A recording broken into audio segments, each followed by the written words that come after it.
The second complaint or criticism of Jojo Siwa is that she has capitalised off the queer community by marketing herself as a gay pop icon or whatever. I was crying. I was like, I've got myself into a 6-month contract. I hate it. Guy walked in with boxes while I was making toast, and I was like, it really put me off my toast.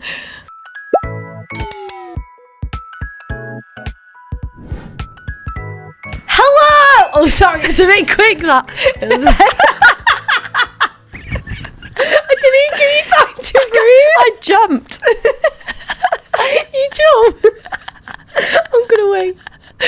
Right. Hello, and welcome back to the Social Podcast with Alice. That's not even the name. Sorry. Try again. Hello, and welcome back to the Social Factory Podcast with Ali and Lily.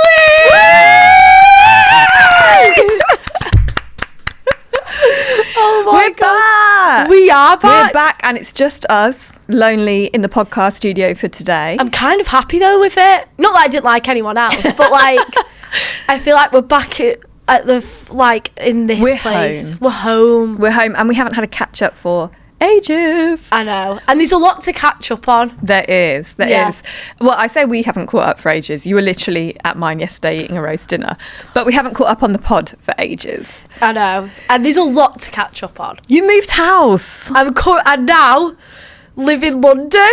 Yes. I'm so proud of you, Lily. You're all grown up. No, do you know what? It's a weird one.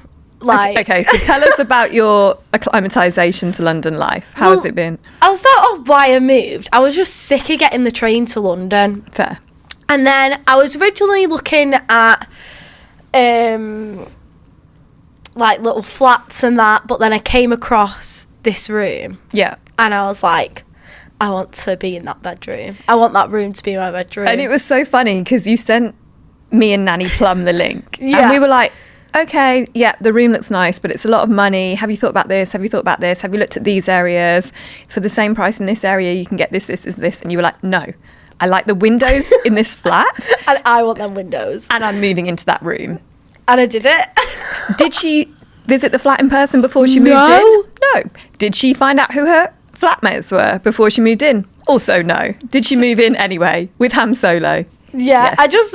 I just literally like 2 weeks later did all the paperwork and just rocked up at the place with Ham Solo. And I really should have viewed it before. Like, I love the room, but there's so many pros, but there's also a fair few cons. Tell us. So, first of all, the place. So I walk in there with my sister. So this is my first week in London. So last week I moved with my sister on the Monday. Yeah. And I walked in. Oh my God. First of all, sorry. What? First of all, The fact that my sister was... Rachel's in the room today as well, by the way. Woo, woo, woo. we have Rachel. Rachel was like... About an hour ago, was like, let me put my phone on silent. Meanwhile, Lily's like, hello? Like, taking calls in the middle of the episode. But what I was saying is, so I walk in, oh my God, like, this place is so hot, this room, and it stinks of food. You were worried about your hamster dying of heat. Well, this is what I mean. I did point out that hamsters are desert animals, so he should be okay. I walked into the place, I'm like, it's hot in here. Then I get into my room, it's like a sauna, and it stinks of food. And I was like, Ham Solo, like, I'm more concerned about my child, because at the end of the day, I've put in Ham Solo in this situation. Anyway, and then I get greeted with one of the housemates, and he's like, hi, like, here's your key. And I was like, yeah, so can you just tell me where, like, I was like, what shelf do I have in the fridge? He went, he was like, he opened the fridge and, like, oh my God, I'm so sorry. Flies flew out of the fridge. And, like, first of all, the place stinks, and then there was just no room in the fridge. And he's like, there's not really much room in the fridge. I'm like, so I have no room? And he was like, well, do you cook? And I was like, yeah, well, I was like, yeah, but, like, I need milk and that for, like, a cup of tea. He was like, we'll make you some room, like, bye. What about, you found some interesting things dotted around the sideboards of the kitchen. What? The underwear. Yeah, so then they didn't even tell me a cupboard. I just found an empty cupboard and I was like, oh, I'll secure this. So me and my sister are packing my stuff in, my plates and that. And then I look up and my sister's like, look at that, there's a dirty knicker on the kitchen tops. A dirty knicker. I have it on video. Thank you for not sending me that video. But do you know what's like made me think? I was like, and bear in mind this kitchen is a tip. There's like, so I don't think the sink closes properly, so there's just constantly water dripping out. I did visit the flat, and I was like, oh, you walk into it's fine. The flat's fine. The kitchen tap is always running. There is a man permanently in his boxers as well. There's crumbs all over the kitchen, and then.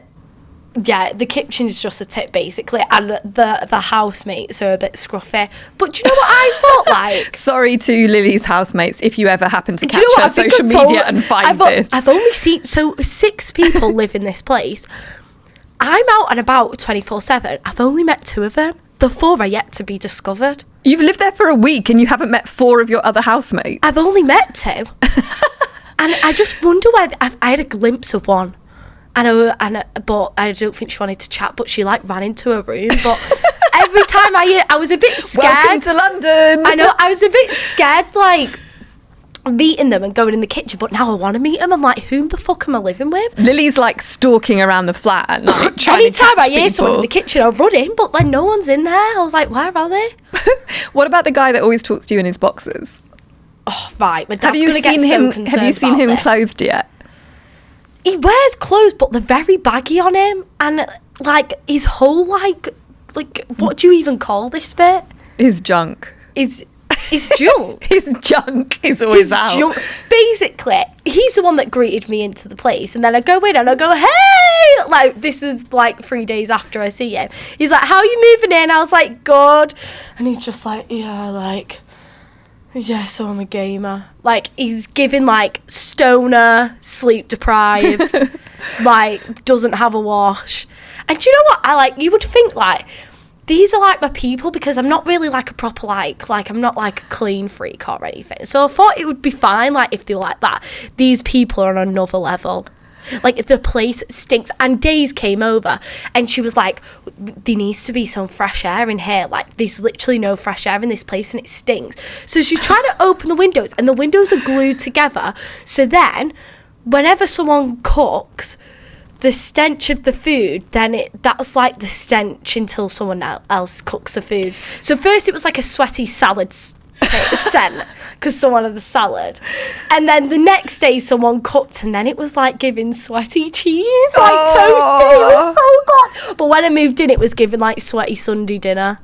But I like how every meal cooked in that flat is a sweaty version of what and the then original dish and then is. the scent just lingers till someone cooks. My insides are dying because I feel like your housemates at some point will find you on social media and see these clips. But they do. I've told them. Well, I've told the 2. I said that I have a podcast. Juliet from Paris is incredible. Can I tell you about the messages as well? Yeah. This is last week. So Lily gets added to the group chat for her he building, added me and when this I is the joined, first and I was message. like, "Oh my god, I've been added into the group!" And they sent a message. I'm like, "The defo gonna welcome me." And then this was the first message: whoever is responsible for what happened with the toilet, in the toilet with the shower, please sort it out. Again, this is not okay. And then someone put what happened, and then she put, I don't want to send the pic, but basically the same pic as last time. And then someone put, I recommend using the toilet with the bathtub restroom since it has a much bigger bowl. Obviously not an invitation though to leave it messy. And then we've had another message.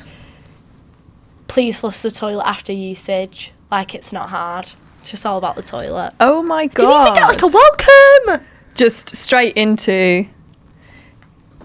I got distracted because apparently I had a bit of a hair sticking out, and my sister was like.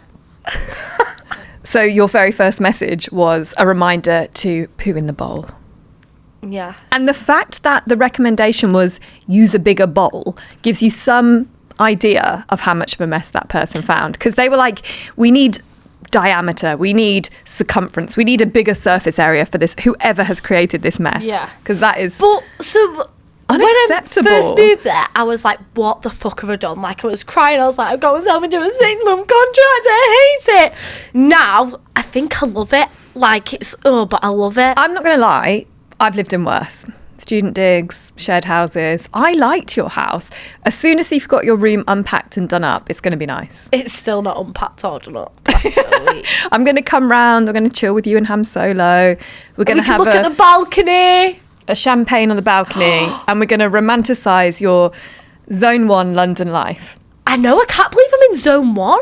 What the fuck? Honestly, if you told me last year when I was working in a like when I found out people used to live in London, like when Ali went, oh, I live in London, I was like, oh, you live in London, like it's like crazy. And I'm in the suburbs. You get nosebleeds where I live. I'm so far out. And like, I don't know, like I'm just so grateful for my life. Like I wake up and think, wow, but I feel like I don't know, yeah, like I'm just so grateful because like last year, like I would have looked at someone like me and think, wow, like what a dream. And then I'm living it now. It's just crazy. So nice. But I can't stand doing food shops and all that. No, well, you can come over to your lesbian aunties. Oh, that's Ali made me a Sunday dinner because I said to her, because the mess in the flat, it's generally putting me off my food.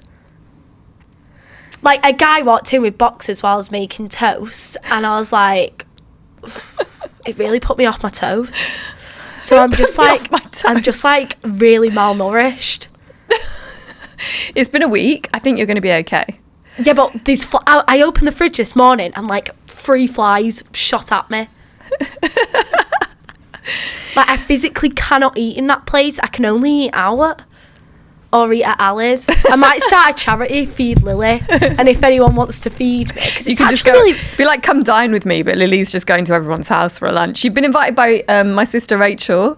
You got to taste some of Andy's potatoes. Oh, honestly, his roast potatoes are like and do you know what? extraordinary. Do you know what though? This situation that I'm currently living in, it's really made me appreciate my food. Oh, like when Ali gave me that plate honestly, of food. watching you eat that food was actually really heartwarming because you were so grateful. I actually felt like I could weep a little bit watching you tuck into that.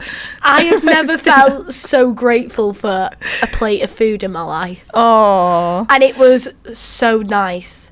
And like, I'm not gonna lie, I did say this to Ali when you made me that Sunday dinner. I weren't expecting big things that much because like you're a vegetarian, you're lactose intolerant. No, like I just thought like obviously you cook in your niche. Are you going to be able to cook in like my niche? But obviously like you've got experience. I just didn't think of that, but I just thought it was going to be a Sunday dinner. But oh my God, it was so nice. It was like a dead posh Sunday dinner. The mother bear came out of me a bit, I think. I do like to look after people with food. I know, like the roast potatoes were seasoned, like you could see all the herbs on it. Oh, so nice.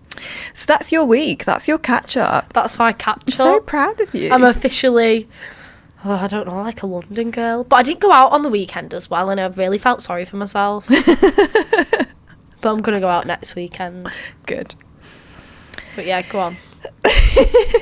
I'm trying to think. Can we talk about late and live? You met Jojo Siwa. Oh yeah, I did meet Jojo Siwa. That's insane. Yeah. My friend met Jojo Siwa. Yeah, I was looking forward to meeting Jojo. I do have some thoughts about Jojo, and they're probably, you just gulped when I said that. Go on. I'm not going to say anything bad about her. Do you know what? It was interesting meeting Jojo because obviously I was on the Late and Live for her series of Big Brother. And and that was when she met Chris Hughes. And I didn't really know anything about Jojo Siwa before that series. I knew who she was. I knew that she was like a big celebrity in America and that she had like mainly a younger audience that followed her, which is why it was maybe a bit lost on me. I knew she'd been on Dance Mums and all that. But I was really impressed with her during her series of Big Brother. I thought she came across really articulate, emotionally mature, just like a nice person. She's very mature. Very mature, I think. Very I think mature. She is. And obviously around that time was the time she got with Chris Hughes. Yeah. Now, I remember being asked to comment on that during Late and Live. And it was one of those moments where you're kind of like watching like this, because you know what you're seeing on the TV, but she at that time was identifying as a lesbian. And the whole narrative around this actually really pissed me off. I can't lie. I remember coming out that series, she got together with Chris. Good for them. They're actually a really lovely couple. But grown women were going onto social media platforms and being like, I stood up for Jojo Siwa. I defended her. And I'm like, defended what? What did you... Straight women, by the way, commenting on Jojo Siwa's sexuality. Defended her, saying that she wouldn't be in a relationship with Chris. Yeah. And I remember seeing... Weren't Miley Cyrus annoyed?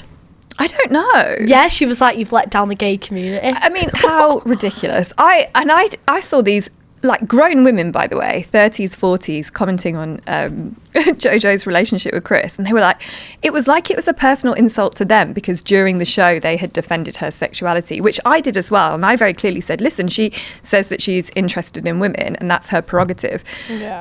Do you think that I came out of that and she got with Chris and was like, how dare she? Oh my God, I feel so stupid now for defending her sexuality. No, she is a 21-year-old woman. She is perfectly entitled to be attracted to who she is attracted to. And actually, just because defending her sexuality during that time on the show was the right thing to do, because at that time she was identifying as gay, and it's not for anybody else to say what her sexuality is other than Jojo Siwa herself. Yeah. That's simple. Well, that's the thing. So many people is commenting on her. There's nothing about defending this or defending that. She's not in court. She hasn't committed a crime. If she loves who she loves, and that's perfectly fine. Is she still gay? Well, I mean, because I was going to say, did she have a straight awakening? But she might still be gay. She may be queer. I don't think she's actually come out and said officially what her sexuality is now. But my thoughts on it are, like, very simple. I understand there are two concerns that have come from the queer community that probably have some legitimacy. The first one is that when a very openly gay woman publicly gets together with a man, it legitimizes this thing that men do where they go, you just haven't met the right man yet. Yeah. But that's not Jojo Siwa's fault, and it's not her responsibility. That's the responsibility of men who disrespect the sexuality of some women to be respectful. That's not her stuff to own. That's not her fault. The second complaint or criticism of Jojo Siwa is that she has capitalised off the queer community by marketing herself as a gay pop icon or whatever. And maybe that's why Miley Cyrus annoyed, but when she came out, she was like, you've let like us down. Did she? Yeah, Miley Cyrus was like, had something to say. Well, look, there is something to be said about the fact that she marketed herself towards a queer community, and then when she entered into a straight presenting relationship, she never said, listen guys, thanks for the support, I'm still here. But I don't know who's around her, and I think maybe But it's the fact she's getting backlash. She's just trying to figure out life. This is the thing, like there is some legitimacy, I think, to the criticism that she has made money off of gay people by catering her music towards gay people. But I don't think that's when she was gay. And she didn't know how she was going to feel down the line. And she didn't know it was like campy and music. Yeah, and also I think maybe what's happening for her is that her team around her are probably not queer, so they're probably not sensitive to how that feels for the queer community. That there's some kind of like abandonment or queer baiting in terms of using the queer community to get money. It would be really nice if she came out and said, my music is still for you and I'm still for you. But she's 21 years old. She has a whole team of people around her. I highly doubt she has that much advice and guidance on this. And by the way, she used to be a massive advocate for the queer community. This poor woman, if she spoke for the queer community now, can you imagine the hate she would get? Because she's also been criticised for not being an ally, even though she's with Chris Hughes. She's damned if she does. Why are you deep in it? She's damned if she does and she's damned if she doesn't. That woman would not be able to put a foot right. People love to hate her. And I honestly, that's something. So what did you think when you met her? Well, I'll first of all start by saying something that I feel quite strongly about is that the hate towards her is completely and utterly outrageous. And we've seen this with pop stars before, like Britney Spears, where they're hounded by the press for years and then they have a breakdown and everybody hounds them through that period as well. I think she's a young woman who is figuring out her sexuality. Her sexuality is her business and nobody else's. If she wants to share it, great. If she doesn't, fine also. if she wants to go back to women or anybody else in the future, absolutely her prerogative also. I don't think it's anyone's business, really. Having met her in person, she's just a nice person. Do you know what I mean? It's like such a non-headline because... What did I want to know the interaction from A to like I want to know the whole interaction. Like, did she go for a handshake? Did she go for a hug? Good question. I can't remember. I think she hugged me and she said, "Hey, nice to meet ya." It's not a story. Do you know what I mean? What does she smell like? I didn't sniff her. Does she even have a scent? I don't know. What I will say is normally on Big Brother Late and Live, you've done the show. Like, it's quite a vibe backstage. You have a glass of wine, you chill with the other people that are going on the panel, you watch the show that's going to air that night, you have a chat together, and it's all good fun. She and Chris arrived late, so we didn't really get that interaction with her. I'd been asking her, is the Illuminati real? Have you been in the Hollywood underground tunnels? I'm so sorry to disappoint you. And the Kim Kardashian's fake. Have you sold your soul to the devil? Do you know anyone who has sold the soul to the devil? These are the questions I'd be asking. I'm so sorry. All I said to her was... I should have asked, like, oh, can you just quickly ask that? All I said to her was, "Hi, how are you?" Oh my God, Ali. That was Ali, you could have found some juicy gossip. Probably that she wouldn't tell us, but still, we can know off the facial reaction. Like, I'd be like, do people sell the soul in Hollywood? She could be like, no. And then you'll be like, oh my God, they do. And then go round. No, do you know what? The thing is, though, I don't, this sounds like a really pick-me thing to say, but I don't really feel that excited about celebrity or the concept of celebrity. But I do fangirl about, like, am I going to expose myself here? Yes, expose yourself. Or make myself seem really pathetic. I fangirl about, like, when Zach Polanski interacted with me on social media, or when I've spoken to Zara Sultana, because I just so fangirl on the work that they do and the causes that they stand for. When I meet people that are more in the celebrity they are world, cooler, do you know what I mean? Who? The politicians. Well, like, not cooler, but you see them and think, shit. When I see them, I get excited because I'm like, you are really putting yourself out there. And not to say that any celebrity isn't, especially someone like Jojo, who has an art and a craft that she has built an empire around. She's a businesswoman, so I hugely respect that. So you'd rather meet Zach Polanski than, like, Britney Spears?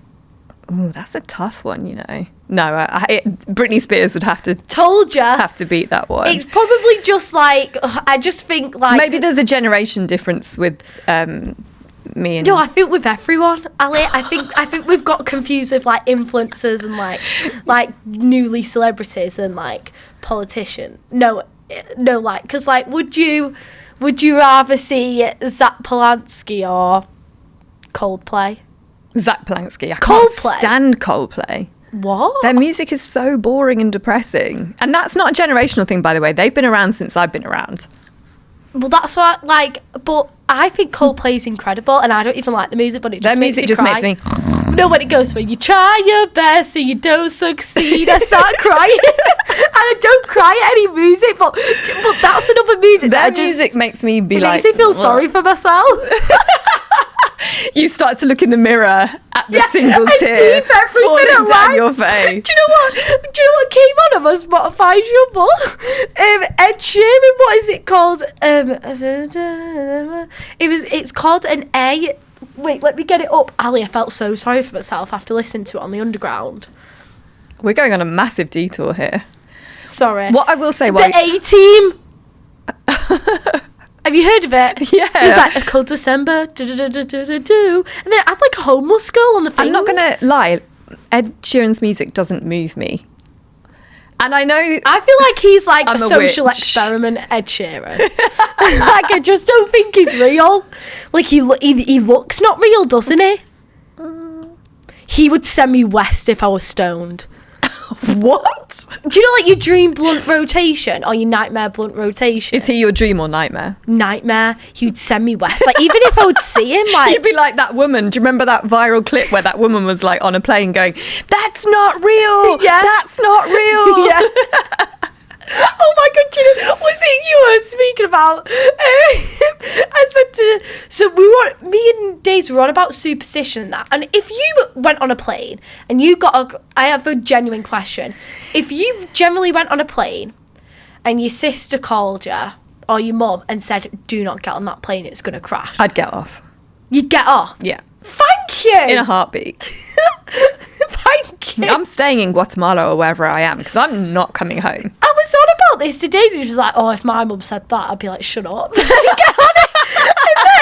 And then I can imagine Daisy saying that though. I said, if that was me and I'm sat on that plane, I'm like, everyone get off! Something bad's about to happen. There's something wrong with the left phalange. I said, if I got a call of any of my family in that, I'd go and I'd tell everyone else to go. Yeah, 100%. Lily, I saw yesterday you did a TikTok where you revealed your ChatGPT history. Yes. Please read us your ChatGPT history because I was crying. Do you know what? Like, as I made that TikTok, I actually realised I have a really unhealthy obsession. Like, I see it as like one of my parents. Like, I go into it like, if anything, like close. And you thank it, don't you, and give it affirmations. Like, yeah, thanks, like I'm like, thanks oh, for always thank you. being there. No, because for me. it does so much for me. I'm like, oh, thank you so when much. there's the robot revolution and all the robots come back to kill us, they're going to protect you because you were so nice to ChatGPT. No, I feel like I owe it my life. Look, I'll go through some of them. Let me get it. Oh, sorry, I got it. Ready? Mm.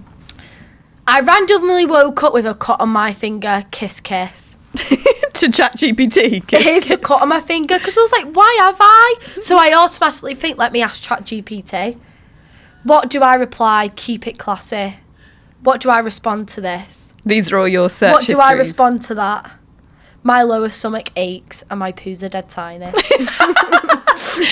I saw that one and dead was spelt D-E-D as well. That was so cute. Is eating a frozen battered fish bad? If I shower at night, do I need to shower in the morning? What did ChatGPT say? Yes. Wait, really? I shower morning and night. You shower morning and night? Yeah. Because I thought this, because I had a shower Look at how the night. phone just got dropped into the back of the chair. I had a shower at night, and then I was like, and then I woke up and I thought maybe I should have a shower, but I was like, oh, I had one last night, but I was like, but actually I've been marinating. Yeah. You sweat a lot at night. How you lose like cups of sweat apparently throughout the night. I defo do in that place with it being a sauna. With the sweaty I desert sweat, like, landscape 10 that is your I wake up home like in this. central London. And then I have to open my balcony door and I'm like, are you okay? I'm so low. It's so hot. The place is so hot. God, do you know what? Thank God the place runs out in May, because imagine it's summer in that place. Oh my God. But you could just have the balcony doors open and the heating will be off. Well, I mean, maybe. I don't know. unlocked. I found the heating. What do you call it? The heating stat, and it was on 26 degrees. I have mine on 30 at home. What? Yeah, but I live in an old Victorian building. It's very cold and damp. So Yeah, so's mine. yeah, yours is. Yeah. Mine's very old. Yeah. Anywho, I've got some dilemmas. Oh yes, let's For go us. for No, the that's a bottle of dilemmas. water. I've missed a good dilemma. I've missed a good dilemma, and What's this that? time we have some voice notes. So I'm going to play them, and we're going to give our response. Oh my God. First off the bat, Ali, Lily, love you guys so much. Absolute legends. Right, let's get the fuck into it. So, I'm currently in the middle Let's get into it. of a situationship-esque experience. And very quickly I have realised that I have caught feelings for the fella.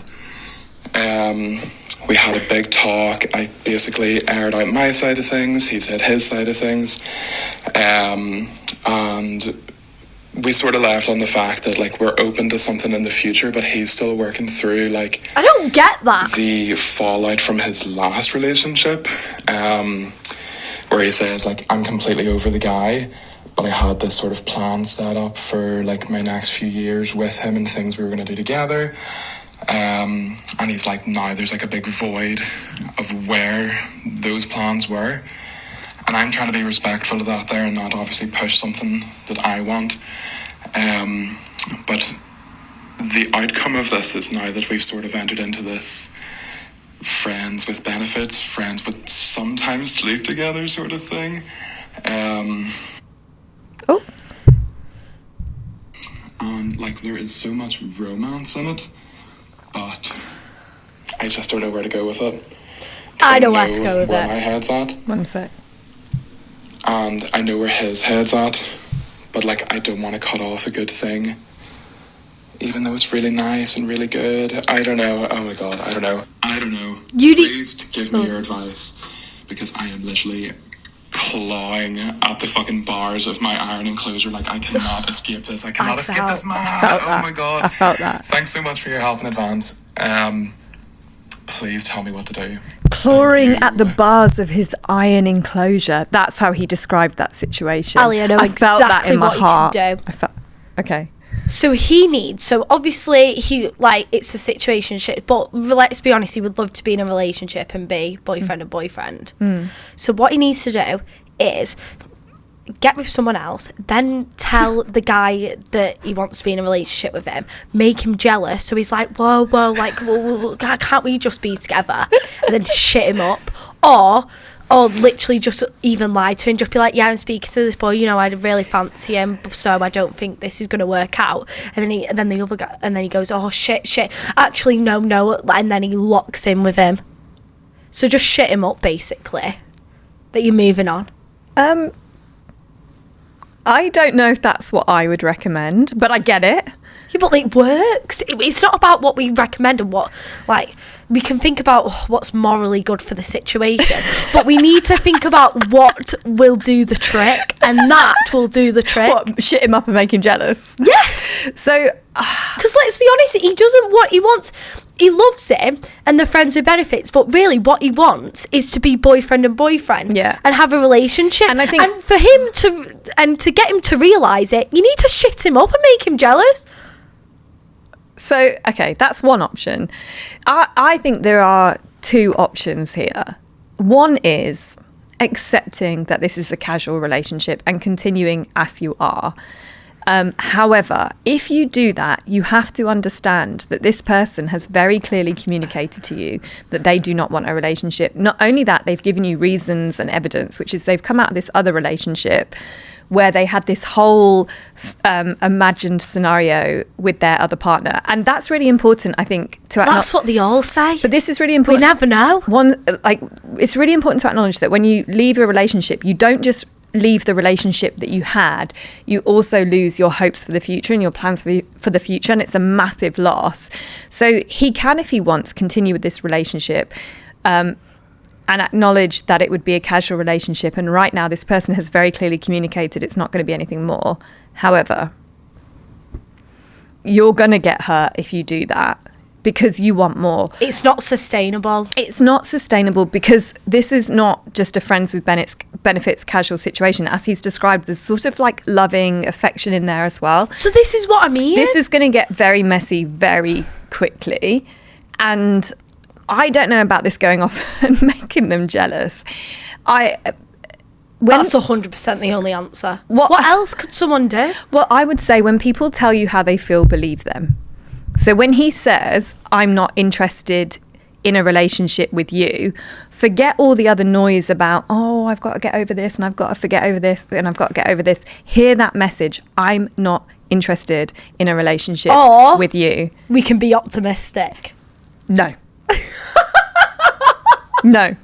Believe him when he tells you, because also, why do you want to be this guy's backup for a fantasy of a relationship that he has with somebody else? Because the love is there. The Lily! love is shining. No. I do you know what it is? But then you've got to think as well, could it be mixed with, it's because I can't have you and that's why I want you more? Yeah. And I think for this individual, 6'7", this guy, like, you know, and I really feel for you, by the way, and I'm really sorry that you're going through this situation, because when the way you described it, it's so relatable. And this is when you said I'm in iron bars of my own enclosure, that to me communicates that you're not okay with this being a casual situation or a casual relationship. And no matter how painful this is for you, for your own sanity, for your own sake, you have to walk away. You haven't had a relationship before, but you deserve one. But it's so hard. So why settle for anything else? And I always give this kind of advice, knowing full well that people will never listen to me. Listen to me. You've got to think tactical. No. Make him jealous, and if that doesn't work, take Ali's advice.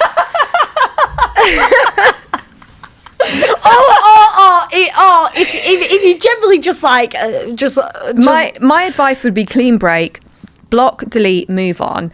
Block them on every social media platform so you can't see what they're doing. You don't have reminders of them. Fill your life with people that love you and adore you. Make yourself the happiest version of yourself you can be, and allow space in your life for real love to find you, because your message sounds like you're ready for love, and I think you deserve it. Whoa, yes, I need that on a frame. This message, oh my God, yes. But up to you, of course. Do what you want to do. But I think your other person in the situationship has confirmed how they feel, and I just think you have to honour yourself and honour your own feelings, and it's just not your worth. body is a temple. Yeah, it's not worth dragging yourself through emotional turmoil. But you feel so love while doing it. But this is the other thing. Believe them when they tell you how they feel. Believe them when they say they don't want you. Believe them when they say... But then you would think to yourself, no, why wouldn't they want me? Clearly they're lying. If they wanted to, they would. It's so clear. Like, when you know what it feels like when you're really, really, truly invested in somebody, there is nothing but a speeding train that could stop you pursuing that relationship and that closeness with that person. If they wanted to, they would. And any other communication is a communication that they don't want to. And you need to respect and value yourself enough to walk away so that you have space for someone worth it to come in. Amen. Next dilemma. Amen. Do we have time? Yeah, got time for one more. Hi, Ali and Lily. So I've got a horrible dilemma at the minute, and I just really need some advice about the whole situation. So basically, my manager at work, full on crush, like butterflies, just full on flirting going on for the past couple of months now. In fact, I don't. I've not I started to catch a little bit of feelings because it was very reciprocated on both ends. I also work with my best friend of 10 years, so I would go to her about everything, like this friendship was based on like full bonding to the max. So I would tell her every little detail, and she'd be like, oh, you're just delusional, babe, like, he clearly doesn't fancy you, this is a straight, I should clarify, I am a gay man, so this is a straight, in quotation, straight man. Straight man. However, this has been going on for a while, so I started to big myself up about it all. Cut to, I finally called him out for it, which led to a really, really bad argument, which then led to weeks of him being horrid to be around. Like, we're talking nasty comments, treating me This is why we so don't badly, do the manager. which obviously caused me to be upset, so I would go to my best friend. I'd call them out in the work. And hopefully, like, she would have my back. Well, so it cuts to them spending a lot of times together. Like, we're talking His best staying friend. at work till So bad. early hours in the morning. Random, very random. I felt like I was going crazy. Ended up confronting her about it. She was like, no. His best friend you're and the going manager. Crazy again, delusional, etc., etc. It turned out this full time they had been romantically seeing each other. So I was right this full time, and I was made into believing that I was just hallucinating the full situation. I was obviously upset by this, and I gave her the chance to apologise. Still waiting on that to this day. She's fully chosen him over me, but it gets worse. We lived together. I say lived because she moved on. Does she not mind though? Together. We go to uni together. Like, there's a lot. There's a lot to dissect. But I basically just wanted advice on how to get over a friendship breakup that literally feels like 10 breakups at once. Because I that is the worst. And it's not that I don't want her back. I definitely don't want her back. I just want to deal with it and spiritually move on and try and uninstall her from my life. He wants no revenge. Thanks for listening, though. Much He appreciated. wants to uninstall her from his life. So I thought he wanted revenge. I was like, right, we need to out the manager. no, he wants to recover from the friendship breakup. So in a nutshell, a guy has a crush on a guy at work, apparently straight guy. There's reciprocal flirting and it goes on for months. He has a conversation with the guy. The guy then is horrible to him about it, which, by the way, is totally a reflection on him and his discomfort with his own sexuality. And whatever he said to you during that period, it's not you, it's him. He's talking to his bestie about it. They live together, and then his bestie He's actually getting with the manager. What? Honestly, do you know what? What a shame that your best friend is going to lose you over a manager. Yeah. It sounds, and she'll regret it in the Yeah. long run. And it sounds like this guy is already on the right track. He's already clocked it's a friendship breakup. And to this guy, I would say also listen to our episode with Michelle Elman, because she talks about friendship breaks up, and she's released a book as well, all about friendships and how to Because it's so recover hard, from and this like kind of it's thing. really just not spoken You- about. They yeah. speak about breakups. Oh, what happens Yeah, in a and breakup? they No say, one like- speaks about friendship No, breakups. nobody talks about it, and it's such a big thing, and you really can have that feeling of grief. So I'm really, really sorry to this guy going through this experience. It's absolutely awful. Something that I say to comfort myself sometimes when I've had bad experiences with friends is that they were never my friend in the first place to be able to do that. So it's not really a loss. That's a really good So- thing to look at it. I don't know if I'm like living in my own delusional No, world. I've but- never looked at it that way. But I kind of tell myself, look, they were not my friend to begin with, and therefore it's not really a loss. The only It's a loss win. I have is my like imaginary scenario I created where they were my friend. That's what I tell myself. That's really good, that. And then that helps me process the loss a little bit, and I am able to move on with my life. I think in these kinds of situations, always be the bigger person. Don't get involved in like bitching, discussing, slagging, nothing. And block and delete and remove these people from your life. Obviously, with your manager, you can't really do that. I would go in easy breezy to work if it's bearable for you. If not, maybe time to find a new place to work. But this person was not your friend. They allowed you to be a shoulder to cry on during this really difficult period where this guy who is not sure about his own sexuality and has projected all of that nonsense onto you and made you the bearer of his discomfort.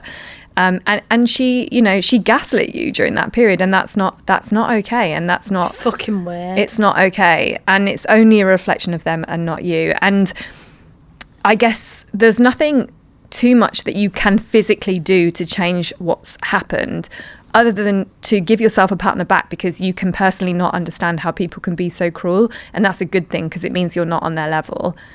And Very true. move on with your life and keep going with your warm energy, attracting people that deserve to be in your And space. don't let it traumatize you, because not everyone's like that. Yeah. And relationships and sexuality is complicated. When people are not out, when people are not comfortable with their sexuality, that can often get projected onto the person who is out and comfortable with their sexuality. And I think in those situations, you have no choice but to protect yourself, move on, and just cut it all out. Don't follow them on social media. If you're trying to move on from anything, you must block people from social media and from WhatsApp. You need to take control over who can contact you and who can steal your peace. And you also need to have control over who you see and what you see on your FYP, because you don't need reminders. Damn. Cut them out like they're dead. Oh my God. And that's all we have time for on today's episode. But I'm really glad to be back with you and to have a catch up with you. It's so nice to be able to So catch up good. with you and everyone, and just Vibing in our little living room with our just being teeny like, tiny this Christmas is what tree. it's like, a therapy session as well. Thank you for listening to The Social Battery. We are so glad that you're here. Don't forget to like, follow, subscribe on any platform where you get your content from. I don't know if I just fluffed that. Lily's laughing at me, so who No, knows? I'm laughing at me doing this. See you next week. Love you loads. Bye.